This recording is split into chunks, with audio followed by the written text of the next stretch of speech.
Hindi man lamang nabalita sa mga pahayagan ang nangyari kay Huli. Nangakalaya ang mga estudyante. Una si Makaraeg, pinakahuli si Isagan. Nabalita sa tulong ni Benzaim ang pagiging mahabagi ng Heneral.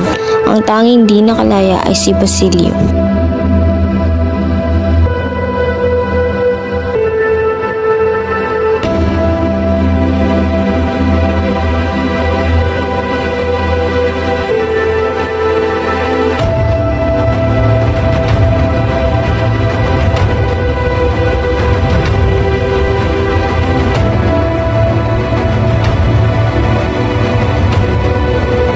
Mapagpalang umaga sa inyo, General. Ako po ay naparito upang sabihin sa inyo na dapat ninyong palayain si Basilio sa kulungan. Balit, hindi siya pwedeng makalaya. Sa katunayan nga ay... Balit si Basilio ay mabait na bata.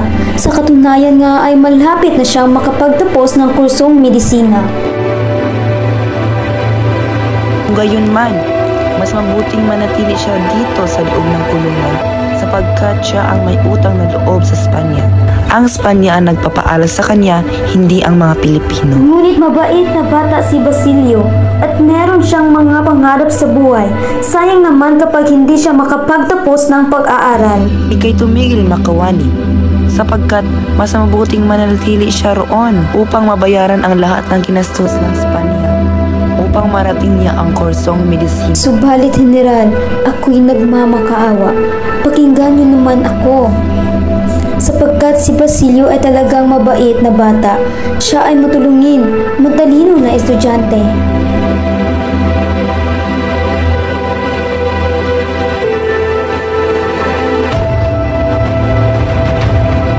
Dahil sa kabiguan na ipagtanggol ng kumano si Basilio, ay nagpasya na lamang siyang umalis at bumalik sa Espanya.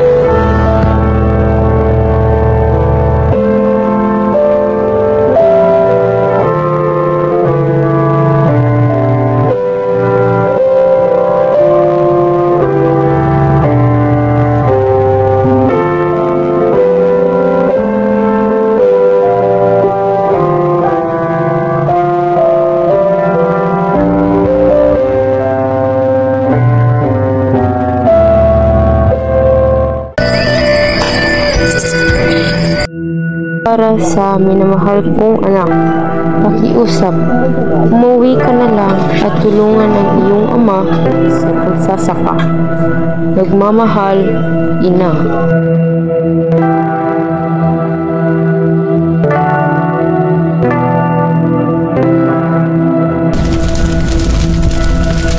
Ito na ang resulta sa nagawang pagsusulit. Sa wakas, narito na ang walang katapusang bakasyon.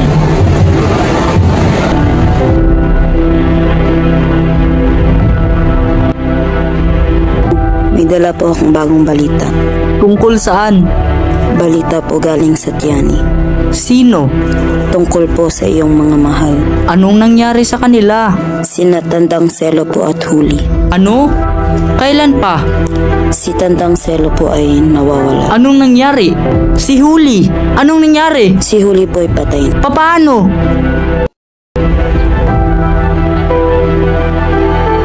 Ano kaya ang dapat kong isulat sa balita?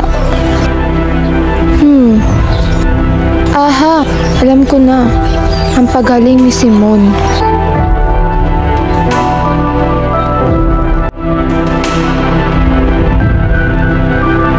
Di namin maaaring ipagpatuloy ni Isagani ang aming pag-ibig sapagkat hindi matatawaran ang kanyang pagkakamali.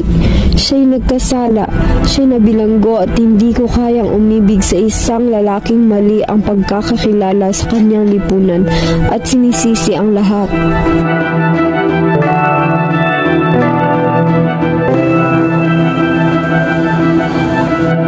Ito na ang pagkakataon kong paibig si Paulita sa akin.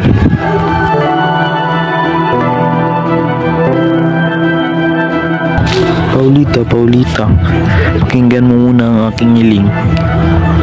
Ako'y matalino, maliksi, anak ng isang mayaman. Mas nakakabuti ako sa iyo pag ako'y pinakasal mo. Kung sa bagay, mas mabuti kung ikaw ang aking pakakasalan. Kalimutan mo ng indyong si Isagani. Ako na lang ang mahalin mo. Oo, ikaw nga ang mas nakakabagay sa akin.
Tumuloy ka.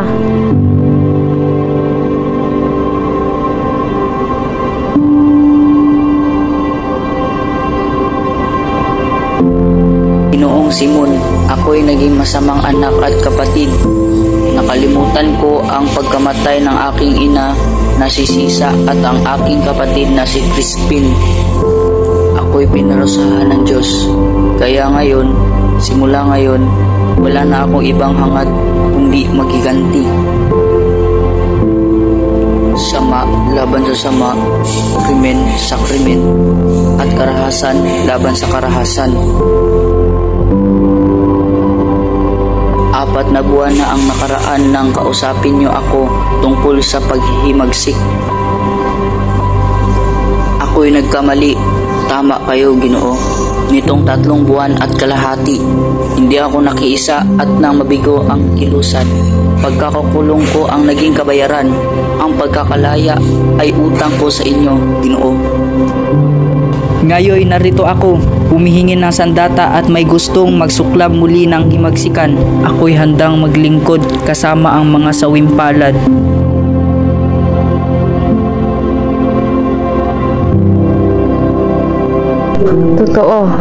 Totoong may katwiran ako.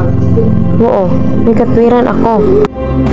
Ang kalayaan at karunungan ay isang panig sapagkat sa ikakabuti ng bayan. Salamat, binata.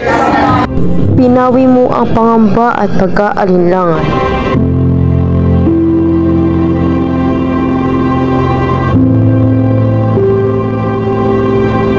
Bigo ang unang kilusan.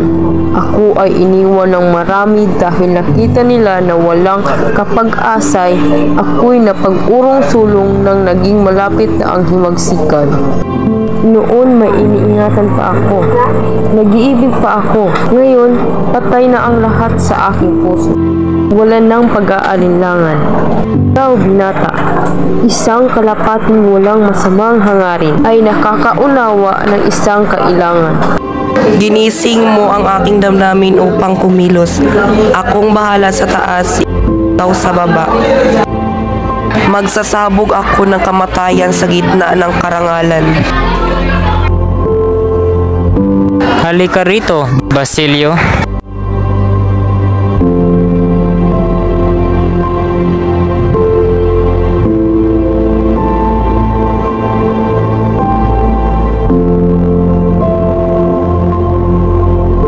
Nitroglycerina? Oo, pero hindi lang ito basta nitroglycerina. Ito ang mga luhang naipon ng mga sinisikil na puot na walang katarungan at mga pang-aapi. Kanina ay nagdadalawang isip akong gamitin ito, pero ang pagdating mo ang nakikayat sa akin. Sasabog ang bomba kasama ang silid kainan, kung saan itinago ko sa bubong at sahig nito ang sako-sakong pulbura ng baril. Walang maliligtas.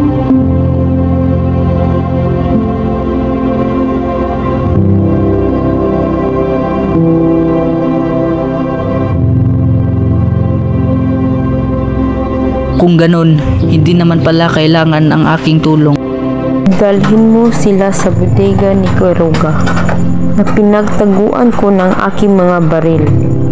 Magtatagpo kami ni Cabezang Tales sa syudad at aagawin namin ito habang sinasakop ninyo ang mga tulay na kaugnog bayan. Magtitipon kayo upang humandang tumulong sa amin. Papatayin ang mga kasangkot sa pakikipaglaban at lahat na tumangging kipaglaban. Lahat, mga Enjo, Mestizo, Inchek, Kastila, lahat na walang lakas ng loob at matibay na pananalig ay kailangan mapalitan ng bagong dugo. Tahimik na naglalakad ng tila ba'y may sariling mundo sa ibabaw ng mga alapalap ang magsing ero. Nagpapalitan ng ngiti na kasing lawak ng asul na kalangitan at mga pusong paniwari mo sa kanila'y nakikipag-unahan. Sa maikling panahong ginugol, saksal din ang magkasintahag ng pang-abot. Isang ingranding okasyon na dinuluhan ng mga malalapit na pamilya at kaibigan ng dalawang mag-iisang dibdib. Sa pagbukas ng tarangkahang, isang diwata ang bukod tanging naglalakad si Paulita. Akay-akay ni Doña Victorina patungo sa harap ng altar kung saan matikas na naghihintay si Juanito ang kanyang kabiyak. Puso'y durog at nasaktan at napaluhod na lamang si Isagani sa kanyang nasaksihan. Sa kabilang banda, habang patuloy na dinaraos ang seremonya ng kasal, ay tila isang tulisan na maingat na naglalakad sa madilim na lansangan at ito ay si Basilio. Hawak ang lamparang nagsisilbing kanyang ilaw sa masalimuot na daan. Lamparang siya rin ang hudyat ng himagsikat. Simon? Tila'y wala yata dito si Senyor Simon. Habang inuundayan ng saksak ng bigati at kapaitan si Basilio, ay nagsisimula naman parang prestihiyosong pigin ng pasasalamat sa pag-iisa ng pamilya Gomez at Pilaes sa marangyang tahanan ni Kapitan Tiago.